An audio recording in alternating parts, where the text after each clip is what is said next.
As there is now just under a couple of weeks left till the release of version 2.2, needless to say that many players are likely intending to pick up Cantarella regardless of her kit. Also, considering she will be the only new character featured within 2.2, there isn't as much pressure on your asteroids in comparison to the current version and previous versions, providing players with more of a reason to pick up Cantarella if they really like her design, or if her kit does bring immense value to their account. So to just ensure those that are planning to pick up Cantarella are fully prepared for her release, I'll be going over the Ascension and skill upgrade materials to pre-farm, team synergies to consider using with Cantarella, viable echo builds, weapons that can be utilized, and then I'll wrap it up with the overall value Cantarella would hold for your account. Just before we jump into it, as always, would really appreciate it if you could subscribe for more WutheringWaves content and drop a like if you enjoyed the video.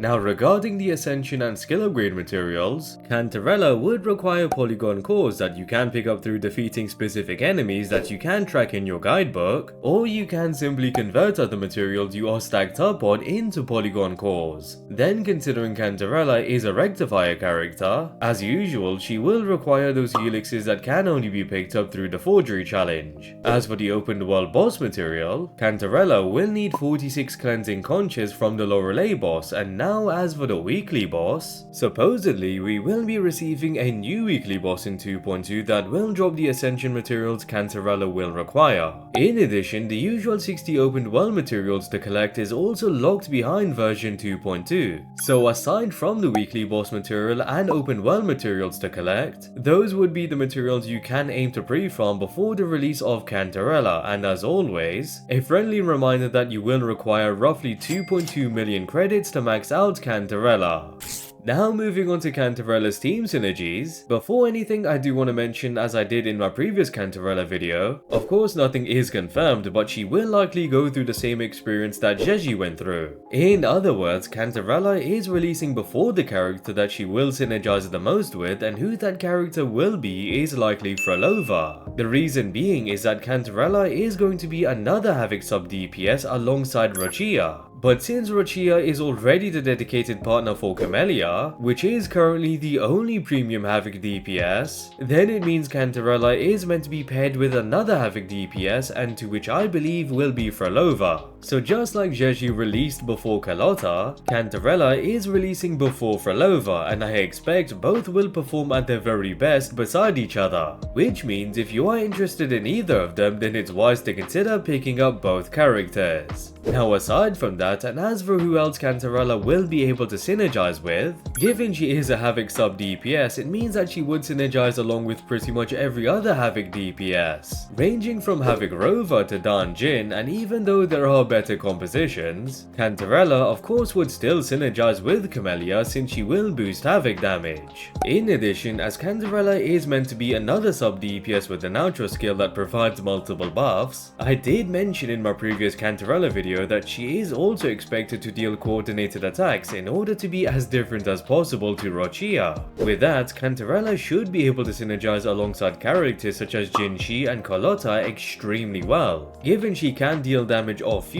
just like Yinlin and Zhezhi and provide the main DPS with a lot of field time. Of course, someone like Carlotta does have a dedicated sub DPS option, but if you don't have Zhezhi, then Cantarella could definitely step in as a great replacement. Also, with Jianxin specific, Cantarella provides even more value for her as she does majorly benefit from a sub DPS that deals coordinated attacks. So again, if you don't have Zhezhi or if she is occupied within another team, then Cantarella would seem to be a great alternative for Jinxin.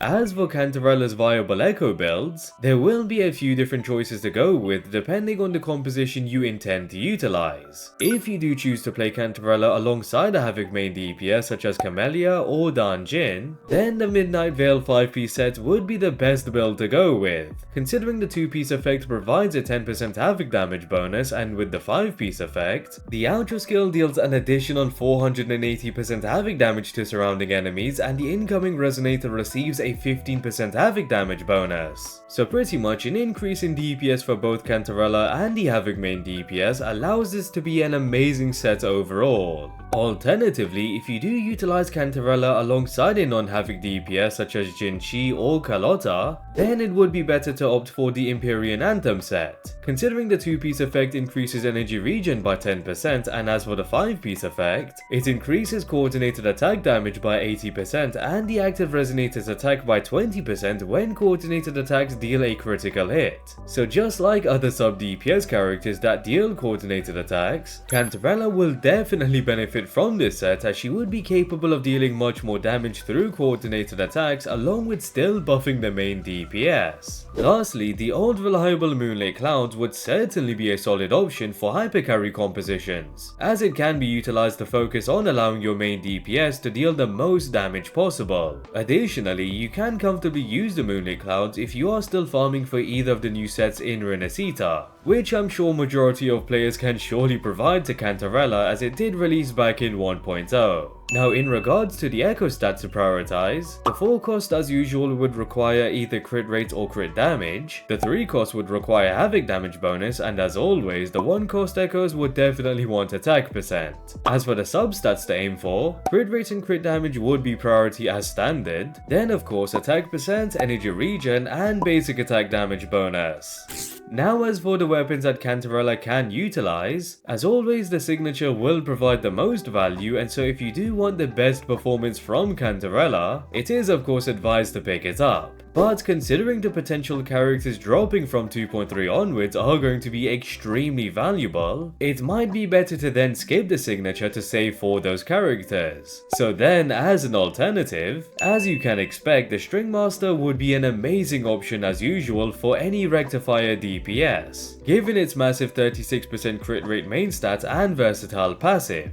which provides a 12% damage bonus, and for characters that can deal coordinated attacks along with being able to cast the resonance skill multiple times, a total increase of 36% attack. So if you do have the String Master on your account, then of course aside from modes like Whimpering Wastes, Cantarella can utilize it alongside other Rectifier characters and would perform incredibly well. Another alternative aside from the String Master would be the Rhyme Draped Sprouts, given it not only provides a massive 72% crit damage main stat, but the passive increases attack by 12%, and again if the character can activate the resonance skill multiple times, they would receive an increase in basic attack damage bonus of up to 36%. Additionally, the basic attack damage bonus when off field is increased to 52%, which would majorly benefit Cantarella if her coordinated attacks do scale off basic attack damage. So this would really be an amazing weapon for Cantarella and would provide enough value to completely skip the signature.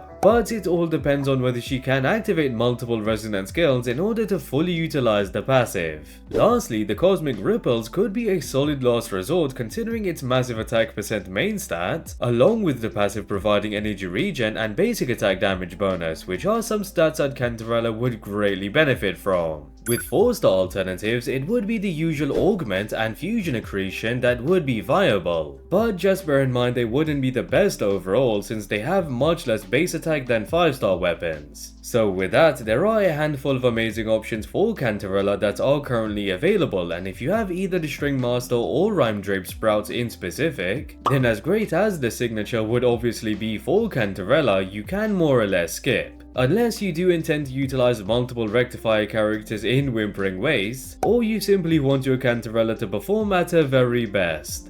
Overall, just as amazing as our other sub-DPS characters are, Cantarella definitely will follow in their footsteps as another great sub-DPS that can provide multiple buffs and will likely deal considerable damage. Also, considering the fact that she is releasing much later after characters like Zhezhi and Yinlin, it's then fair to expect for her kit to provide much more, such as possibly an additional buff through Deliberation just like Rochia, or an additional effect provided through the Forte circuit. So Cantarella is definitely looking to be a stacked sub-DPS that will also have great team versatility. Now with that said, as mentioned, you wouldn't be able to fully utilize her kit until another Havoc main DPS drops, which again I believe will be Frolova. So until then, and if you already have characters such as Zhezhi and Yinlin, it does mean you can skip her if you aren't really really interested in picking up for Rover and already have more than enough sub DPS options. On the other hand, just like Zhezhi can be utilized in many compositions outside of Carlotta's team, Cantarella will then likely still be able to provide great value just like Zhezhi is able to, which means you don't necessarily need to pull for Rover in order to gain value from Cantarella. All in all, she is going to be a great character for a lot of players due to her versatility, and simply due to being a sub DPS, she will certainly hold immense longevity and will synergize with many characters that drop in the future.